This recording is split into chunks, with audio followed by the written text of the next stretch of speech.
But anyways, a lot of things going on in the world right now, and we'll do the roast when we get back with Phil. I want a lot of things. Steve Moore and Todd Bertuzzi. This has been going on for 100 years. Like, I forgot about this. The brutal Neanderthal, and I emphasize the word Neanderthal jump from Todd Bertuzzi, came out, basically shot him in the back. Mugged him. He mugged shot him in the back. If this was a Western, it would have been classified as a shot you in the back, right? Jumped on him, and the guy landed on his head. Yep. Am I right or am I wrong? Right. Well, we go back to March 2004. It's been over 10 years. Hey, Todd admitted it. He made a mistake. We all know about the collision and the bounties and everything else.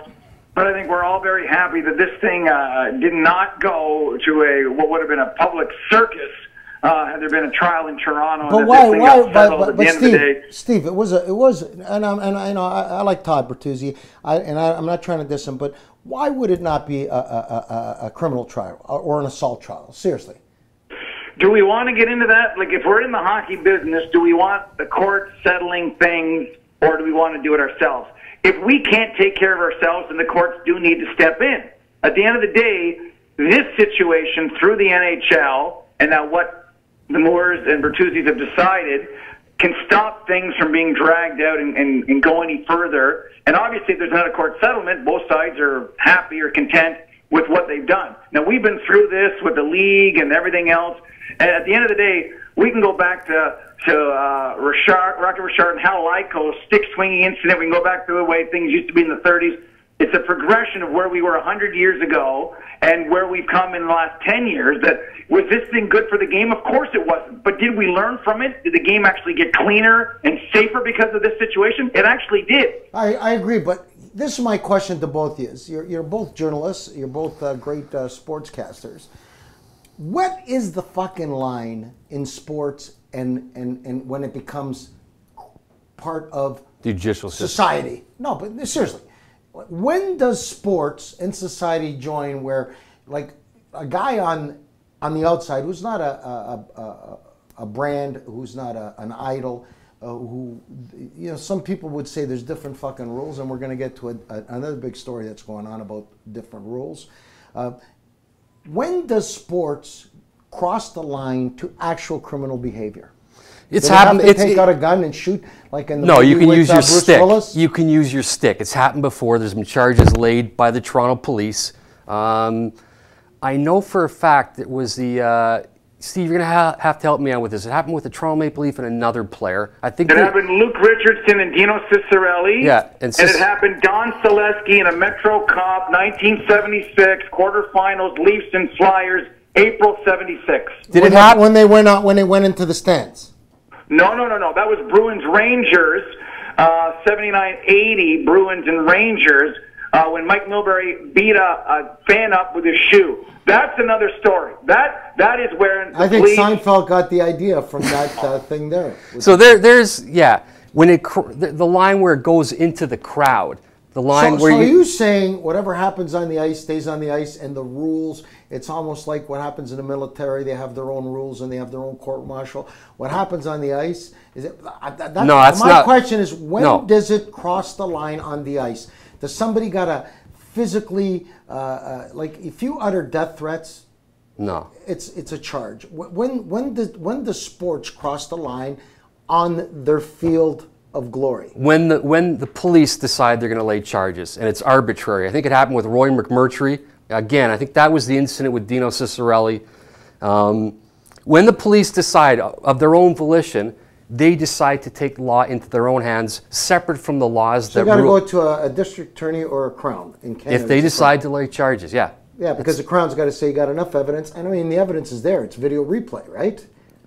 Well, the evidence is there, but they have the evidence, and they can jump in, and it is arbitrary. And I mean, at the end of the day, I'm not allowed to walk down the street, and frankly, you've got your head down texting body checks. I mean, but in hockey, that's legal, and we all deem it to be legal. But I agree with that, and I'm not trying to be facetious, and I'm not trying to argue with you guys, but what I'm just saying is there's got to be some line, a solid, firm, concrete foundation of you tell a fucking sports figure, you can do this, you can body check, you can, maybe thumb in the eye, maybe you can, But when you go to this extent, you're going to fucking jail or you're going to be charged as a criminal.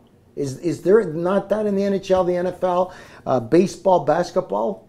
Or do they think it's a free...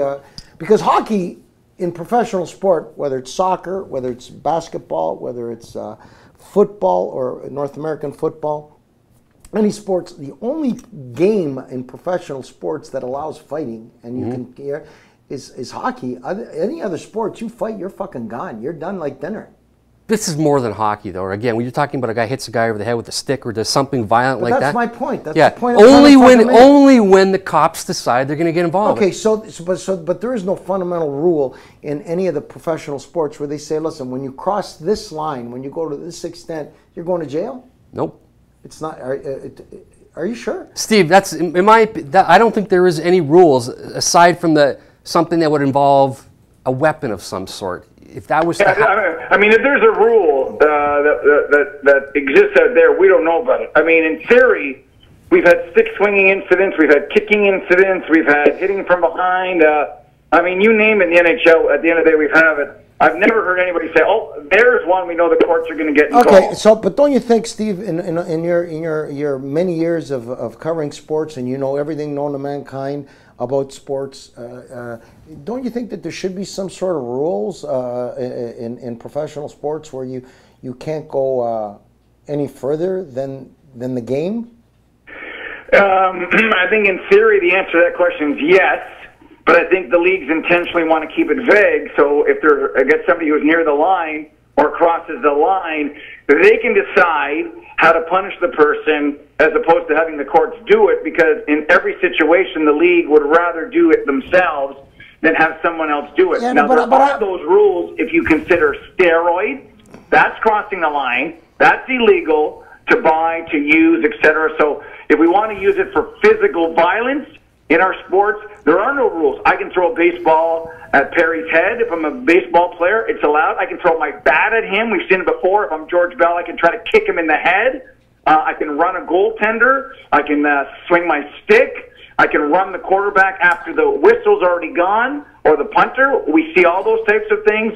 But if on a golf course, if all of a sudden Phil Mickelson was angry at Tiger Woods and swung his club, they would probably deem that to be above and beyond the normal protocol on a golf course, and would probably charge him. So right now, the only rules we have are the natural, historic... Or you're saying that there's policing right now within the professional sports, and none of the conduct, which has been very rare, the conduct has gone out into our type of laws. Yeah. Society laws. Laws for society and laws for sports governed by the individual sports. But as you said, Perry, there is some very great examples, there's precedent that have happened in professional sports where the police have come in. Yeah, but nothing that amounted to like a significant time in jail Well, or a charge. Nobody's been murdered, right? No. But if a player, premeditated, hurt another player and killed him on the ice, or on the field, the football or soccer or on a baseball diamond, then inevitably he'd be socialized for crime. Let's just look at this example here. Steve Moore never played another game. His career was ended. His livelihood was ended. In my view, Todd Bertuzzi's career should have ended that night too. Again, but there's a whole layer of did Todd Bertuzzi do it alone? Was he told by the coach, Mark Crawford? He still did it. He still did it, right? But the layers of how many people were culpable in this particular situation were many. It's the Vancouver Canucks, general manager, the coach, and the player. You never sue just the individual. Todd Bertuzzi never ratted on anybody. Todd Bertuzzi, we don't know what he did because... But has anybody had a statement from Todd Bertuzzi that has... How do you know he didn't rat on anybody? We're never going to know that because it's not going to come out. How do you know he didn't tell the police behind... Steve, did you hear anything published that Todd Bertuzzi... I mean, this has been 10 years old kind of now, and the news broke today. First I heard about it was the great Bob McKenzie, of course, and then boom, there's been a settlement. So I have to kind of refresh into the memory bank, but so far, anything that has been said has always been behind closed doors or to the lawyers. I've never heard... So there's been no public disclosure in any of the statements? Crawford told me this, Brian Burke... Now, there's been allegations or accusations that it went from Burke to Crawford, but that's unsubstantiated. Nobody knows for sure. So that's all just hearsay. It's I said, he said, you said. So yeah, and everybody's kind of guessing. So I like to talk in legalese about facts, because the last thing I want to do, or me and you, Frank, and misrepresent sued here. Yeah. At the end of the day, are there any facts that anybody ratted on anybody? No. Answer to that is no. No, that was my point. That's what I said at the beginning. That there's absolutely no media or news that Todd Bertuzzi blamed anybody but himself. And he took full responsibility like a stand-up guy. He said he was wrong. He was suspended too by the league. Yeah, but my point is... Did the time, admitted his wrong, apologized to Steve Moore. Yeah, but he ruined his career, though. No, he didn't. He didn't ruin his career. He continued to play. He served his time. Steve Moore's career was ended. And that's what I'm saying. You're arguing about something you didn't hear. I'm trying to tell you, Todd Bertuzzi continued his career. He ended Steve Moore's career on that night. Mm-hmm. And also affected his livelihood, and he's got concussions, all kinds of problems. You ask me why no one was ever ratted out?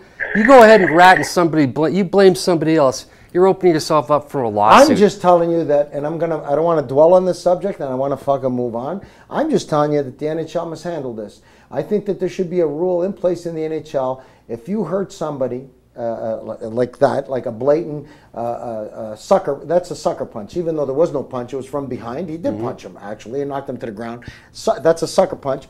I think you need to, the punishment should be, if that guy's out for a month, you're out for a month. If the guy's out for life, you should be gone.